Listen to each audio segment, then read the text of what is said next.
ഇന്നത്തെ recipe air ഫ്രയറിൽ ചെയ്തെടുക്കാവുന്ന chicken fry ആണ്. ഒരു തന്തൂരി ചിക്കൻ ഫ്രൈ ആണ് കാണിക്കുന്നത്. ചിക്കൻ ഒത്തിരി ഡ്രൈ ആയി പോകാതെ നല്ല സോഫ്റ്റായിട്ട് വെന്ത് കിട്ടാനായിട്ട് എത്ര ഡിഗ്രി ചൂട് വേണമെന്നും എത്ര സമയം എടുക്കുമെന്നുള്ളത് വളരെ കൃത്യമായിട്ട് ഞാൻ കാണിച്ചു തരുന്നുണ്ട്. നിങ്ങൾ സ്കിപ്പ് ചെയ്യാതെ കാണാൻ ശ്രമിക്കുക.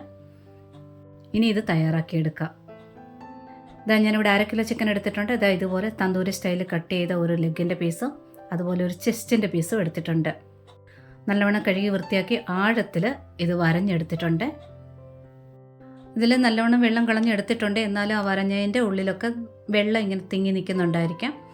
ഒരു ടിഷ്യൂ പേപ്പറോ അല്ലെങ്കിൽ കോട്ടൺ തുണിയോ കൊണ്ട് നല്ലവണ്ണം ഒന്ന് ആ വെള്ളമയോ ഒന്ന് ഒപ്പിയെടുക്കാം.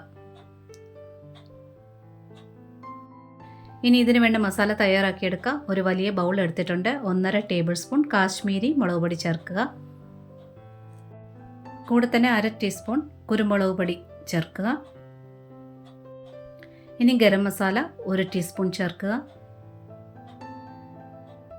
ഇനി 1/2 ടീസ്പൂൺ വറുത്ത് പൊടിച്ച ജീരകപ്പൊടി ചേർക്കുക, ചെറിയ ജീരകം.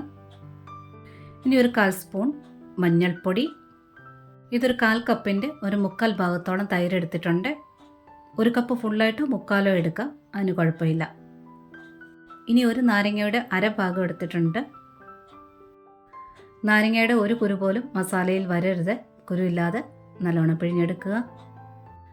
ഇനി ഇതിലോട്ട് 1 ടീസ്പൂൺ സൺഫ്ലവർ ഓയിൽ ഒഴിക്കുക. ഉപ്പ് പാകത്തിന് ചേർക്കുക. ഇനി 1 സ്പൂൺ ഫുള്ളായിട്ട് എടുത്തിട്ടുണ്ട് കസൂരി മേത്തി കയ്യിൽ വെച്ച് നല്ലവണ്ണം ഞെരടി പൊടിച്ച് ചേർക്കുക. 2 ടീസ്പൂണായിട്ട് ഇഞ്ചി വെളുത്തുള്ളി പേസ്റ്റ് കൂടി ചേർക്കുക. ഇഞ്ചിയും വെളുത്തുള്ളിയും തുല്യ അളവിലെടുത്താണ് അരച്ചിരിക്കുന്നത്. ഇനി നല്ലവണ്ണം ഒന്ന് മിക്സ് ചെയ്തെടുക്കണം. ഇതിൽ കസൂരി മെത്തി കുറച്ചുകൂടി ഒന്ന് പൊടിച്ച് ചേർക്കണേ. ഒന്നുകിൽ ഒട്ടും കരിയാതെ ചെറുതായിട്ടൊന്ന് ചൂടാക്കിയിട്ട് കയ്യിൽ വെച്ച് ഞെരടി പൊടിക്കാം. ഇല്ലെങ്കിൽ കഞ്ഞിയൊക്കെ തിളയ്ക്കുന്ന സമയത്ത് അടപ്പ് പാത്രം ചൂടായിരിക്കുമല്ലോ, അവിടോട്ട് ഒന്ന് നിരത്തിയിടുക. അങ്ങനെ വേണമെങ്കിൽ ചൂടാക്കിയെടുക്കുക. ഒട്ടും വെള്ളമയം ഇല്ലാതാണ് മസാല മിക്സ് ചെയ്തെടുത്തത്. അഥവാ ഒരല്പം വെള്ളമയം വേണമെന്ന് തോന്നിയാൽ 1-2 ടീസ്പൂൺ തൈര് ചേർത്താൽ മതി. ഇനി ആ ചിക്കൻ്റെയൊക്കെ നല്ലോണം വരഞ്ഞു വെച്ചിട്ടില്ലേ, അതിൻ്റെയൊക്കെ ഉൾഭാഗത്ത് നന്നായിട്ട് മിക്സ് ചെയ്തെടുക്കുക. നിങ്ങൾ മസാല മിക്സ് ചെയ്യുന്നതിന് മുമ്പായിട്ട് ഉപ്പൊന്ന് ചെക്ക് ചെയ്യുക. ചിക്കനോട് പാകത്തിന് ഉപ്പുണ്ടോ എന്ന് ചെക്ക് ചെയ്തതിന് ശേഷം മസാല പുരട്ടുക.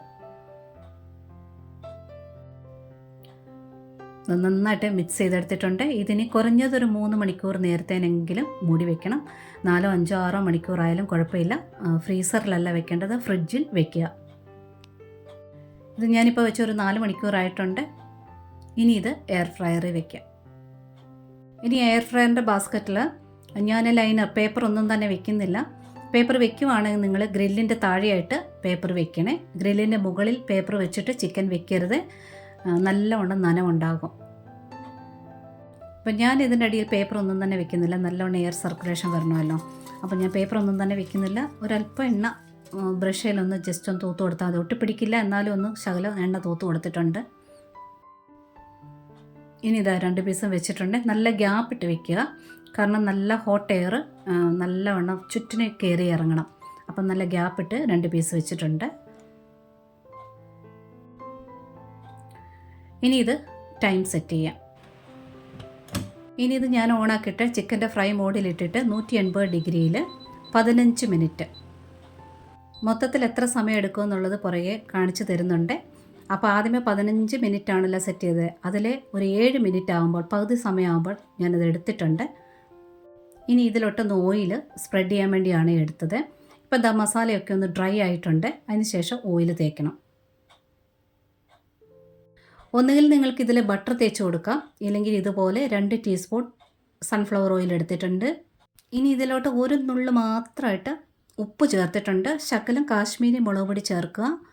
ഒരു 7-8 ഡ്രോപ്പായിട്ട് നാരങ്ങ നീരൂടെ ചേർത്ത് നന്നായിട്ട് മിക്സ് ചെയ്യുക. ഇതൊന്നും മിക്സ് ചെയ്യാതെ സാധാ ഓയിൽ വേണേലും ചേർക്കാം. ഇത് മിക്സ് ചെയ്ത് ചേർക്കുമ്പോൾ ഒരു ടേസ്റ്റും കൂടും, നല്ലൊരു കളറും കിട്ടും.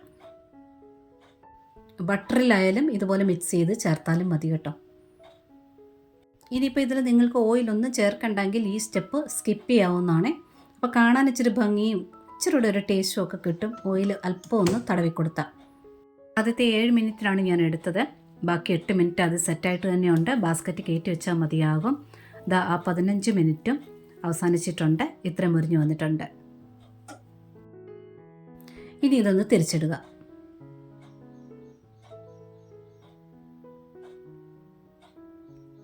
ഇനി ഇതിൻ്റെ പുറത്തുകൂടി കുറച്ചുകൂടി ആ മിക്സ് ചെയ്തിരിക്കുന്ന ഓയിൽ തേച്ച് കൊടുക്കുക, ഇല്ലെങ്കിൽ ബട്ടർ തേച്ച് കൊടുക്കുക.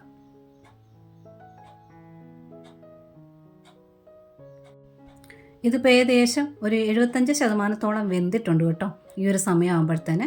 ഇനി ഈ പാകം കൂടി ഒന്ന് മുരിഞ്ഞ് കിട്ടിയാൽ മാത്രം മതി. ഇത് രണ്ടാമത് ഞാൻ സെറ്റ് ചെയ്യുന്ന സമയം വീണ്ടും അതേ 180 ഡിഗ്രി സെൽഷ്യസിൽ 10 മിനിറ്റാണ് കൊടുക്കുന്നത്. അപ്പോൾ ടോട്ടൽ ടൈം ഞാൻ എടുത്തത് 15, 10, 25 മിനിറ്റ് 180 ഡിഗ്രി സെൽഷ്യസിൽ. അഥവാ നിങ്ങൾ കുറച്ചുകൂടി മുരിഞ്ഞ് കിട്ടണമെന്നുണ്ടെങ്കിൽ ഒരു 5 മിനിറ്റ് കൂടി കൊടുക്കാവുന്നതാണ്. ആ സമയം എൻഡായിട്ടുണ്ട്. ഇതാ ഇതുപോലെ മുരിഞ്ഞ് കിട്ടിയിട്ടുണ്ട്. നിങ്ങൾക്ക് ഇതുപോലെ എടുത്ത ഉടനെയും കുറച്ച് വേണമെങ്കിൽ ഓയിൽ ബ്രഷ് ചെയ്ത് കൊടുക്കുക, അത് നിങ്ങളുടെ ഇഷ്ടമാണ്. 200 ഡിഗ്രിയിൽ സെറ്റ് ചെയ്യുന്നെങ്കിൽ അതിൻ്റെ അപ്പുറം ഭാഗം ഒത്തിരി അങ്ങ് മുരിഞ്ഞ് പോകുമേ.